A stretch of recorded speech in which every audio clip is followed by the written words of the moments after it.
So we decided, well, this year we need to definitely put it indoors. It's over in our parade building facility. And it's taking you through season 3 only. It is all about season 3. You are going to start in Woodbury. Our facade is the arena from season 3. You're seeing chained zombies, chained to concrete plinths as they're walking by. You're walking into the iconic moments from Woodbury. Governor's Aquarium, yes, it's there. It's bubbling, there's heads in there. So yeah, all the iconic things from season 3. So you're in Woodbury, you're seeing the gate, the semi-trailer that kind of is your barrier from the safety of Woodbury to the outside world. We've done that. Taking you to the prison. We have the prison yard, we have the tower. Again, it was all about just expanding the environments and then filling this place with as many zombies as we possibly could. Walkers, as many walkers as we possibly could. Now, there are films that we'll watch and immediately go, that has to be a maze. This was one of those movies. From the moment we saw it, we knew we wanted to translate this into a haunted experience. It has everything in it that requires us to build a maze. Variety of characters, definitely variety of environment. If you've never seen this movie, you need to immediately. It is one of the coolest horror films. It took the teenagers in the woods in a cabin genre and completely turned it on its head. It is an amazing film directed by Drew Goddard, who we did work with on this maze quite intently. He's an awesome guy. He gave us all kinds of ideas, also a few liberties in the maze. You may or may not see a couple old characters from our past in the maze in some fashion. And we're definitely taking you through the storyline of the film as it happened at that time.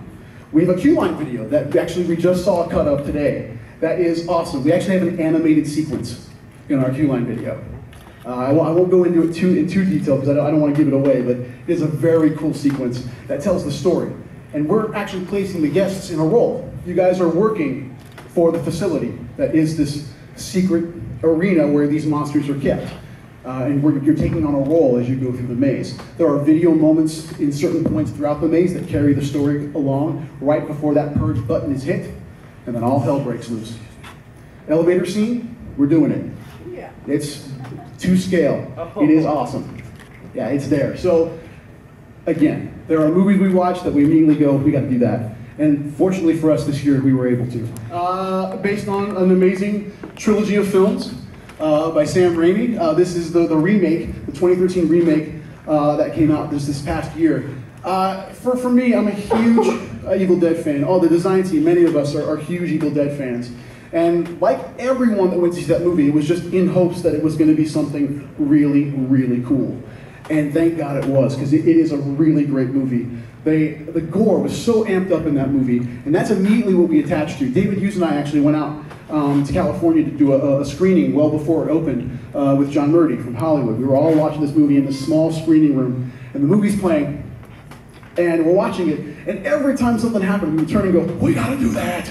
We have to do that! Did you see what happened? She jumped around off, we gotta do that! We're doing it.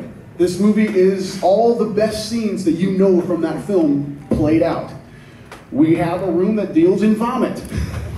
It's there, it's there. This is an elaborate maze for us because we had to figure out ways to do some of these effects to allow for drainage, because there's a lot of gross water and goo effects going on in this maze.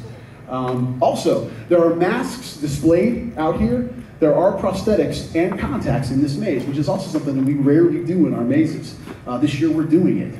We want to get these guys looking as close to the film as humanly possible. An American Werewolf in London. There's a lot of mazes where these are ones we've wanted to do for a long, long time, and finally this year seems to be the culmination of being able to do some certain things. We've tried to do this maze for about 5-6 years, I guess, in various forms. Finally this year, the planets aligned and we were able to. And the best yet is that we've had extensive collaboration with John Landis on this. He was here with us during the creative process. He actually changed many portions of the maze that we originally created. Basically challenging us to go, no, you have to do this. The wolf has to look like this. It has to move like this. This can't be a costume. You cannot create this with a person inside. It has to move like it does in the movie. And that was a huge challenge, because for us, if we weren't able to get the wolf right, we did not have a maze. So that was challenge number one, and we have accomplished it. This wolf wolves are the most impressive puppets we've ever produced for our mazes. They are puppet driven, but you wouldn't know it at all. These things move so fluidly, articulated. They are fantastic.